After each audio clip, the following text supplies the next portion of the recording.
This is Book Public from Texas Public Radio. I'm Yvette Benavides. On this episode, I speak to Dan Simon, the author of the novel Ashland.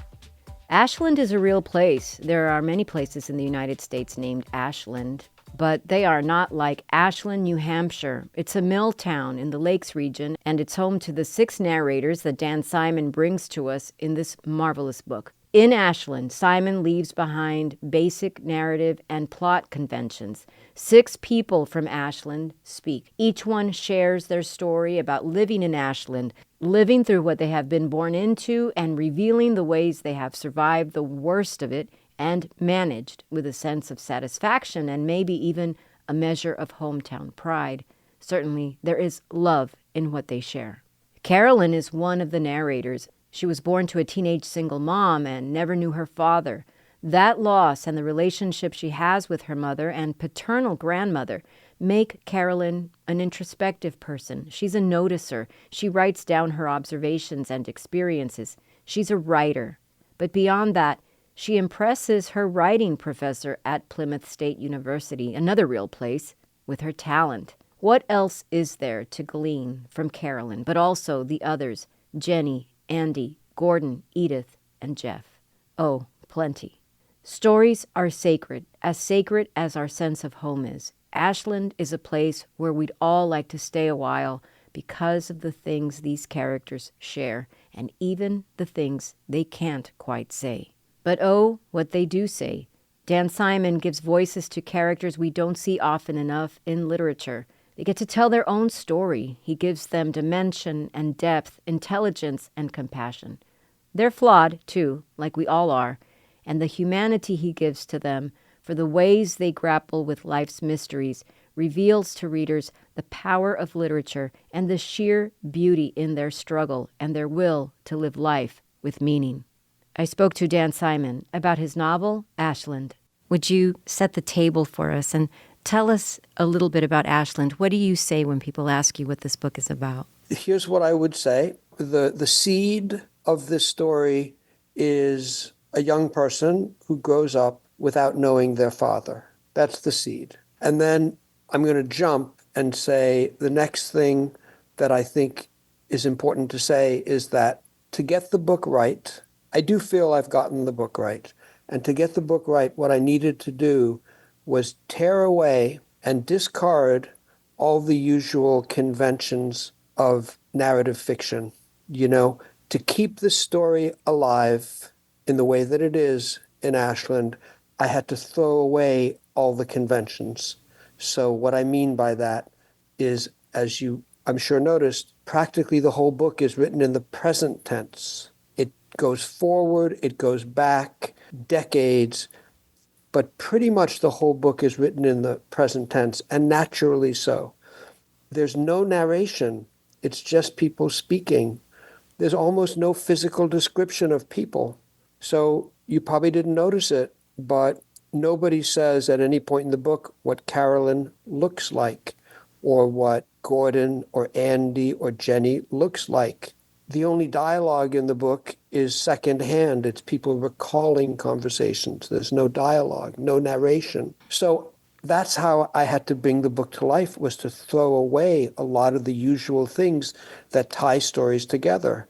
I know everything that happens in this book and when it happens and who these people are. But, to give you an extreme example, there's one death in particular that's central to the book. I don't want to spoil it. You know the death that I'm talking about. We don't know how that death happens. And I can tell you that was very freeing and important. And it's almost as if you were imagining this person up in heaven. I just mean, whether we believe in heaven or not, but if you imagine this person looking down, would this person want people to know how they died? I feel that they wouldn't want people to know that. I feel that what's more important to know is what that person did that day, which was to go on a long walk with her daughter, I've given away a little bit, but with their daughter and with their niece. That's what's important to know about that day, not how that person died. So, you can hear I speak about it with passion. I can't help myself. But so that's how this book really came to life, is by throwing away a lot of the usual things that help people get through the story. And yet, I think the story is perfectly clear. And we know what happens to everyone through their own perceptions of what happens to themselves. So it's kind of like people's interior voices speaking. That's the form here. And it is kind of radical. However, I haven't had anybody complain about it. It's not confusing. And I think that's beautiful because people fall into it naturally, and it somehow, they don't struggle with it. It just kind of feels natural, I hope. It does. It's so interesting that you're saying this about how liberating it is not to have to pin somebody's whole life and existence on the way that they died. Or the way they look. Or the way that they look, exactly. And to sort of discard the conventions of the narrative. It takes absolutely nothing away from the reading experience. I think it adds to it. You fall into it, and it's mesmeric. I mean, I don't even know how to describe the experience of you open the book and you start to read, and you're hearing from Carolyn, and then you hear from Carolyn again at a different time, and it is, you're right, extremely present, and it is present tense, and it just keeps you not in the action, but in how do I say this? It is her interior monologue, let's say, but the lyricism of this and the poetry in this, and I think to say that is to kind of diminish really the experience for me. I don't know what else to say, and I don't have a question about this except I can totally understand the idea of it being liberating because this is Ashland. This is a very particular place in very particular times, very particular moments in the lives of these people.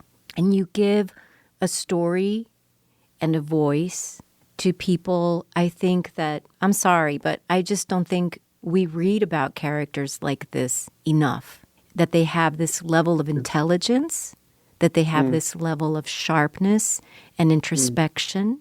I love that. In fact, I had this idea that the socioeconomic story in this novel is very powerful on its own too.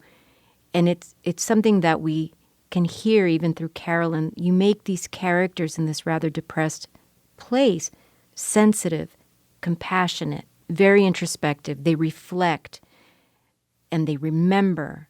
And that means something to me in terms of our world today, where sometimes we see people so diminished, so boiled down to one thing, their citizenship, their language, the color of their skin, the job that they do, without somehow also realizing the profound ways that they reflect, they feel, they think, they respond to the world around them, to the wider world even, well beyond the confines of Ashland, through books and through stories and through the library.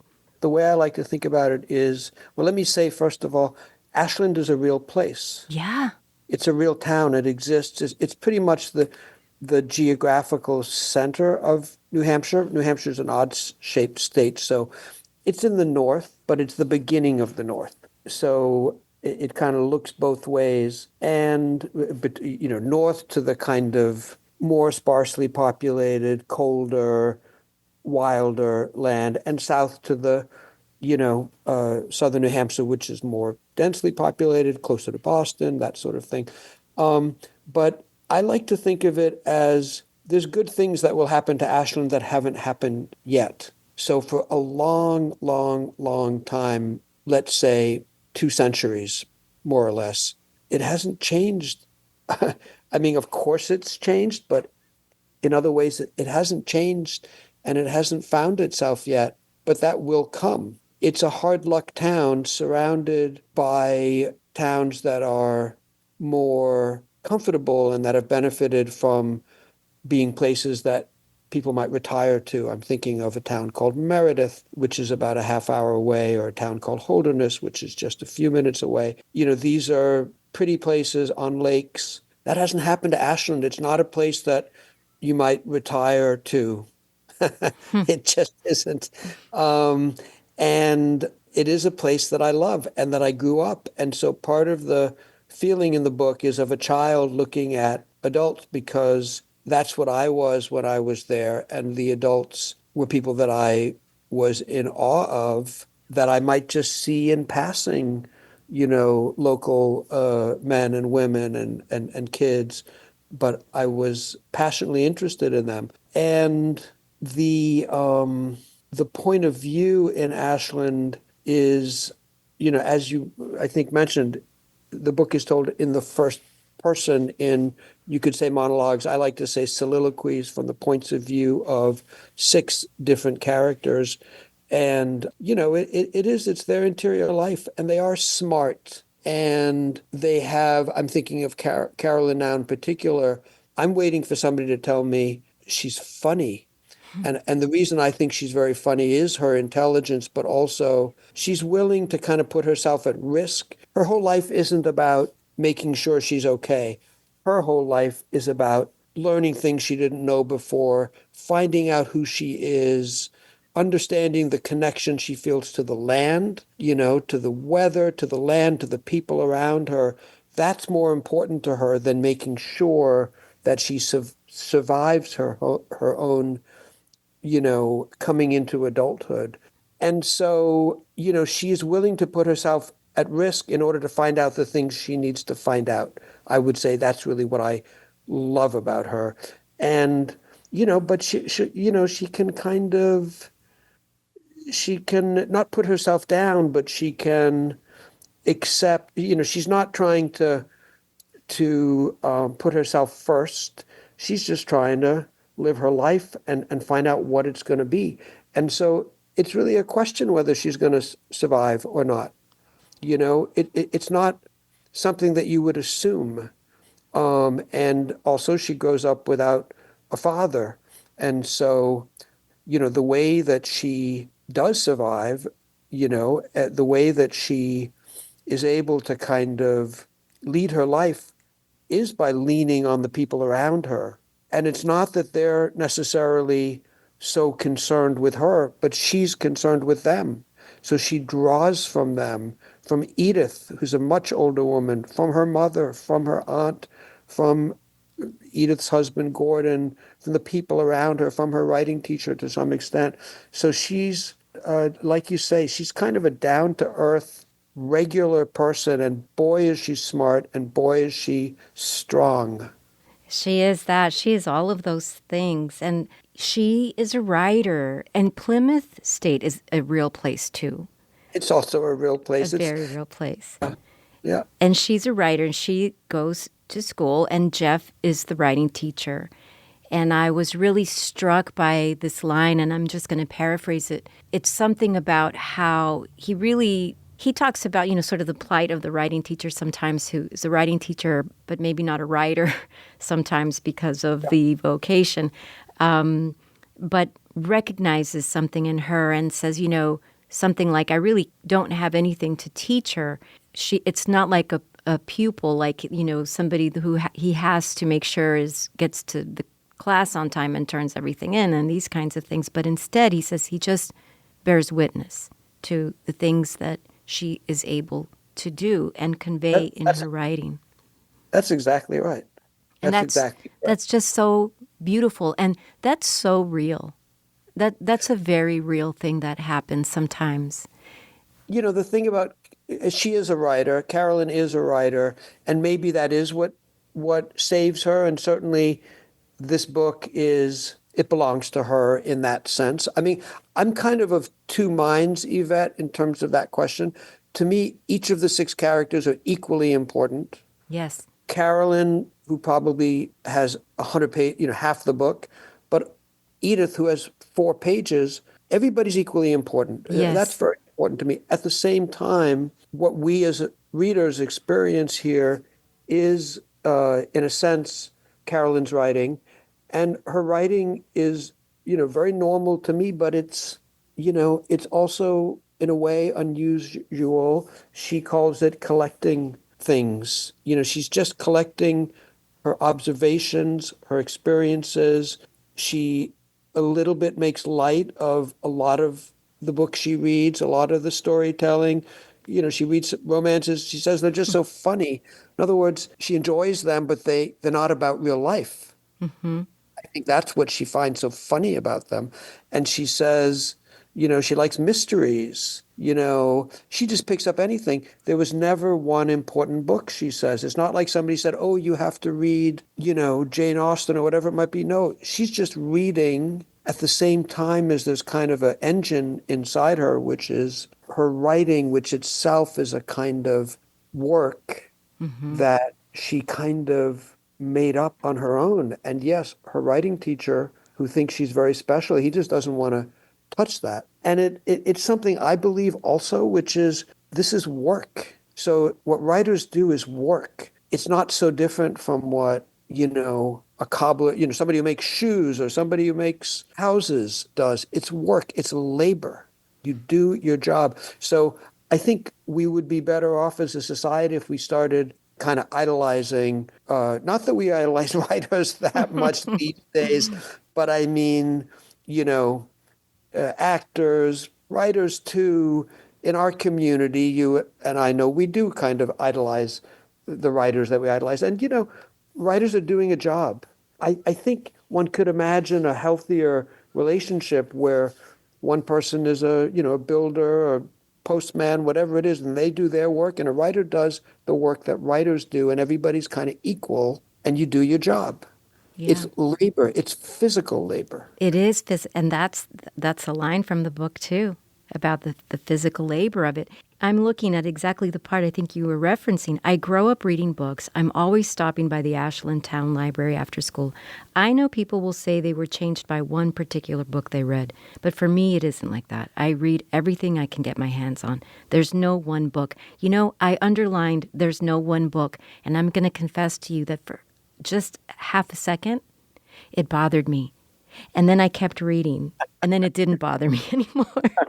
I love that. So it's so beautiful.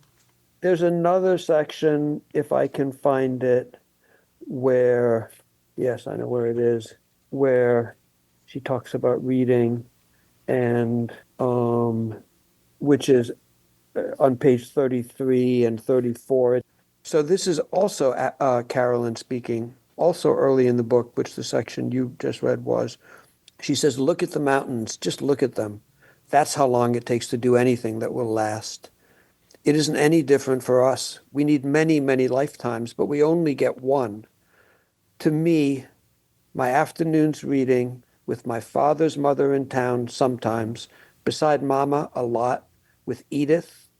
The afternoons reading with these women I trust completely is as close as I could ever get to the other side of the problem of living, and that's writing. You watch the stories unfold. Reading is something we do, a spiritual exercise. With Jeff, that's her writing teacher, I'm having this experience with a man for the first time. My brain resists this, and my heart resists this.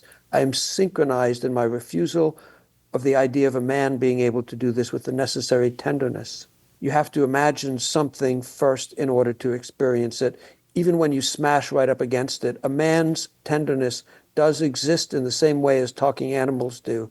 You can see it in their eyes. I do believe in the existence of tender-hearted men. I believe they're everywhere, all around us, and animals that can speak intelligently to us of what they see and what they experience and what their experience is. You just have to be able to understand the ways they communicate these things to us. I mean, it's her humor too, Yeah. She means every word. It's very matter of fact. Carolyn is very matter of fact, but she's also funny as hell. And, this thing kind of sort of saying, she's used to reading with women. It's kind of new to trust men in that way. And the way she tries to understand it is comparing the intelligence in men's eyes with the intelligence in animals' eyes and saying they can both communicate to you with tenderness. You just got to kind of figure out how to understand them. I'm sorry, but it's funny. She means it. She means every word, but it's also funny. And she's also it's a dig at men, obviously, too. Yes. But she does it in a funny way.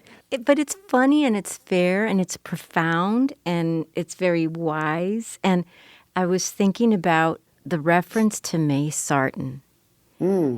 And I've been wanting to ask you about this. So, just an aside, her book Journal of a Solitude means a lot to me personally. You're special. I mean, not many people these days know that book, but yeah. I was away alone at a residency for 4 months at the end of 2024.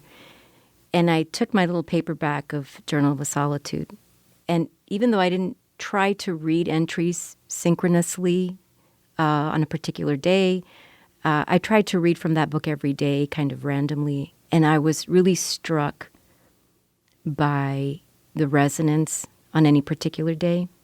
So February. She's so Yeah. And there was something of the humor that's in the very direct language, or the very direct language that's describing something absurd or narrating something that's a little bit absurd. So I'm not going to bore you up with this, but I opened February 13th, since we're doing this interview on February 13th, and she says this house is full of spring flowers, valentines. There is no month when I can imagine spring flowers being more of a delight.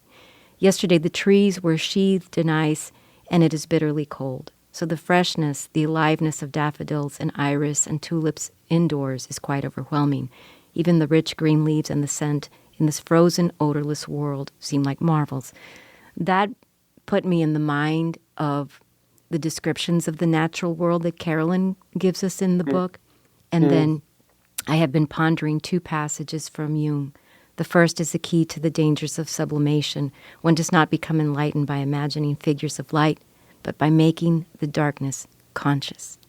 And there was something, maybe I'm trying too hard to connect the dots, but when I read that and I was thinking about Ashland and about talking to you, something made me think about what Jenny says. If you want happiness, go for it, but accept that it may come at the price of unbearable misery.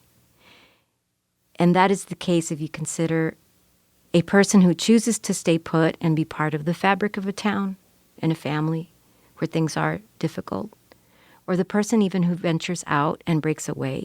I think in both cases something is lost and something is gained. But there's something with all of these characters, this whole world that you've built for us around this very real idea about how we live, what we've lost, and of course, as you say, the center of this is this big gaping hole in the life of Carolyn. Of course, that is the plight of us all. We all carry around our losses and try to live our lives sort of around those things. I don't know what I'm trying to say, except that there's just something so resonant here. I'm down here in San Antonio, Texas, and I speak the language of these people from Ashland. I understand, and it's something exciting, not in a kind of a self-centered way, but just in a way that makes me feel happy somehow. It's really wonderful to hear. You're spot on. I mean, there are many beating hearts in this book, but Jenny's in some ways the beating heart of the book. And, Yeah. And so, and that sentence and other things that she says, very important.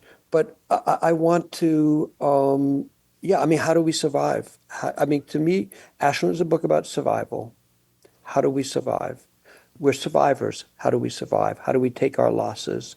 There's another passage, not from Jenny, but from Andy, where he talks about boulders that collapse into three pieces, which I've seen happen. It happens. You would never think it would be possible, and then it happens. Piece of granite just collapsing. And he compares it to a man having a heart attack. And he says, yeah, I saw a man have a heart attack once, and it was like when a boulder collapses. And he says, I'm paraphrasing, I don't have it in front of me, but he says, we're made of bone and flesh, but we're also made of stone. Or maybe he says it the other way around. But, one of the things, and I've been wanting to say this, listening to some of the comments you've been making and the passage you've been reading, one of the things about New Hampshire, and this is, I'll bet also true about Texas, or maybe true about Texas, is that one of the ways that people survive is by leaning on and being changed by the land around us and the extreme weather conditions and, the trees and the mountains. So these things that are not coming from fellow humans have really shaped the character of people in New Hampshire. And I'm not the first person to say that. There are histories. There's not much in the way of New Hampshire history in book form. Um, Most of the things that I write about in this book that are historical do not appear in history books, even though they are the history during this period of New Hampshire. Things like, I-93, which is the highway that over a period of several decades was built south to north in New Hampshire, and other changes, the closure of the mills, the ending or virtual ending of agricultural life in New Hampshire that happened over the course of, you could say, a century, but really it was again a matter of decades, where this land that had been really an agricultural state, I mean farming, I mean farming. Sheep farming in the early 19th century, and then, cattle, corn everywhere, fields of corn, and then that just ended. I mean, it ended quite suddenly because we couldn't compete with the kind of agribusiness farms out in the West. So, but there is some history in New Hampshire. And as I said, I read in a quite good history, short one, this notion of people in New Hampshire being formed by the woods, by the wild, the wilderness. And I thought that was quite shocking to read it, but it's true. Wow. And when I say I thought it was shocking to read it, I mean, I was shocked to read it from a historian. It's the kind of thing that embodies what I write in Ashland. There is this give and take between people and the land, and the conversation that happens between the people and the land in New Hampshire is constantly a dynamic process, because guess what? The weather changes from one week to the next. It's extremely cold. It is brutally, violently cold in the winter. And, quite a lot's been written about that. We know about that. But what people also forget is that it's glorious and gentle and kind of bounteous in the summer. And the Wow. summer is a long summer. It's not Alaska summer short. So, the people over generations in New Hampshire are formed by the extreme bitter cold of the winter, and then how that alternates with this kind of, in many ways, paradisical summer. I mean, of course, there are ironies in that, which relate to the kind of, if you want to be happy, be prepared to be miserable too, for Jenny, which is that guess what the trees are mostly suffering from in New Hampshire? It's not the cold winters. No, it's the warm summers because of, infestations that happen in the summer.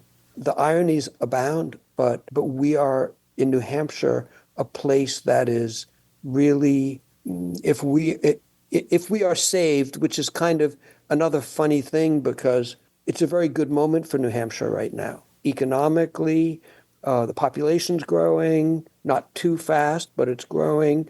And so people in New Hampshire are very proud right now in a way I could never have predicted 20, 30, 40 years ago. And I think part of that is because of this way that people in New Hampshire have learned how to learn from our physical surroundings, from the weather and the land. And I don't know if that rings a bell in terms of Texas, but I have a feeling it might. It does.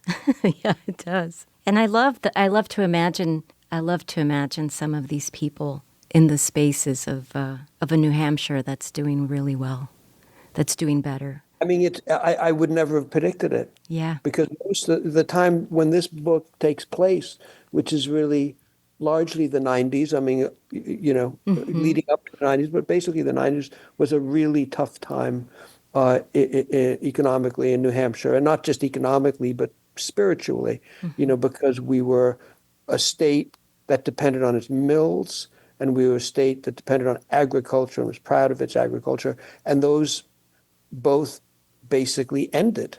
So what do you do? So it was a very tough time. But, this phenomenon, I mean, where we are also, I wanted to say, the country around Ashland, it's called the Lakes region, not by me and not by people who grew up there. That's a kind of tourist expression, more for the vacationers, but it is called the Lakes region. And indeed, this is the area that is filled with lakes and rivers because north of us is the White Mountains and that wilderness. So the water kind of comes down. Mhm. So, this is a land that is a land of mountains, small mountains where we are, larger north of us, and water. And so that's also just extremely important. If you can imagine coming there, at the end of this, let's say the 17th, anytime from the 1690s, 1700s, and it was a forbidding land, and there were no roads in the very few roads in the early 1700s, virtually none in the late 1600s, but you still had the water. So you were going to get beaten up by the weather, and you didn't know how to, respond really, but the saving grace of the water, which was, navigable for boats, but also just the gentleness of it, very important. I want to ask you about something that I watched a video of a conversation with you and Colin Asher and Russell Banks talking about Nelson Algren. And in that conversation, in talking about what can be taken for sentimentality, you said that we need lyricism and poetry, that we need it in our work, and that we need, you said, that kind of weakness for humanity. I was so struck by that, I never forgot it. Thank you so much. And I was thinking Very about, yeah, when I was reading the novel and I saw, I don't know, maybe I had pricked up my ears for any mention of poetry. Carolyn in 1992 says that she likes to read poetry books. She says, I find them deeply factual. And that brought me back to your quote. And just by sheer happenstance today, I was scrolling on social media and I saw a quote by a poet named Victoria Cornick who said, I wrote poetry to replicate the way my life felt. I needed prose to help me understand it. And I felt like that was a sort of an echo of something that maybe I was sort of trying to grasp and couldn't articulate about what this book, Ashland, has come to mean for me. The prose, I mean, to say the prose is, it's so lyrical and it's so poetic, is to diminish. People must find this book and read it and they will fall into it. It is some of the most beautiful writing that I've ever read. And sorry for the superlative, but I just had to say that about poetry and about how we need it. And I feel like in 2026, we really need it. So I agree with everything you're saying. I mean, and thank you for finding that, conversation with Colin Asher, who's a dear friend still. I saw him about a week ago, and Russell Banks, of course, has passed. yes. But so there's so many things I want to say in response to that. But yes, I think that books should remind us of our humanity. I agree with Nelson Algren, again, not my idea, it was Algren's idea, that you need poetry in, prose writing, in fiction, basically, he was saying. He said in a book, an interview book with him, that there's no good writing without poetry in it. The funny thing is, Algren wrote about regular people, but he even wrote about people who had been cast away, people who had been thrown away by society. That's really basically who he wrote about, writing in Chicago in the 40s and the 50s. So what I'm stumbling over saying is I resist the idea of an elite literature. I'm against it, basically.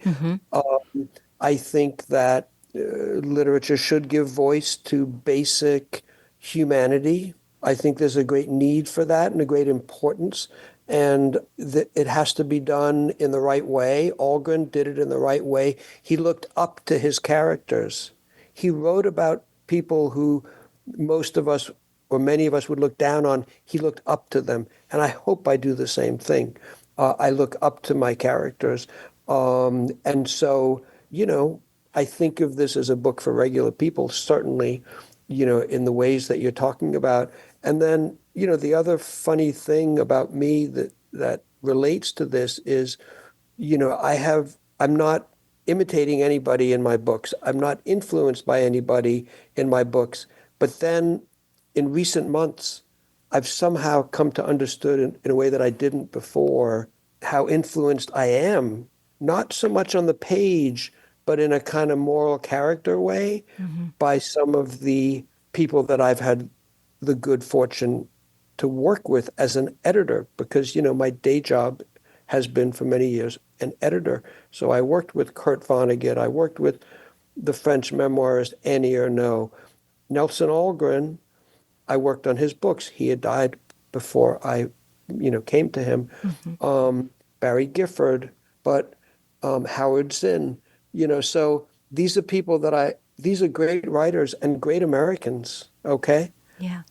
Everybody Annie Ernaux is a French woman, but the others are great Americans, and she's an incredible force. So these are every one of the people I just mentioned are people who have defined what literature is in the 21st century. They did it mostly before the 21st century, and I had the privilege of working with them, and I did learn from them about something. Nobody would look at Ashland and say, "Oh, that's like Kurt Vonnegut's books." No. But what I did learn from these people was, again, it's kind of a question of the power of good writing when it's done right, the power to connect, the way in which good writing is history. Yes. That's very true of Nelson Algren. If you want to understand that period, which is to say the 40s, really, the 30s and the 40s, the Depression era, the post-Depression era, you read Nelson Algren, he gets the history exactly right. He's not like just making up stories. He's getting the history exactly right. How? Not by being a historian, but by fully imagining it with great care and great respect. So these are things that I aspire to, in my work. It's kind of good values. It's kind of like I was brought up right. If you think of these people as my kind of parents in some weird way, and some of them, I knew very, very, very well. And Annie Ernaux is still writing. Of course, Barry Gifford is still writing, but the others have passed.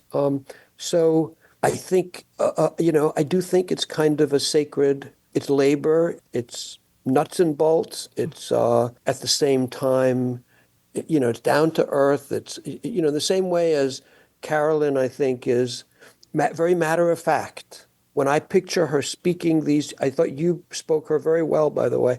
She's completely matter of fact, and at the same time, it's pure poetry.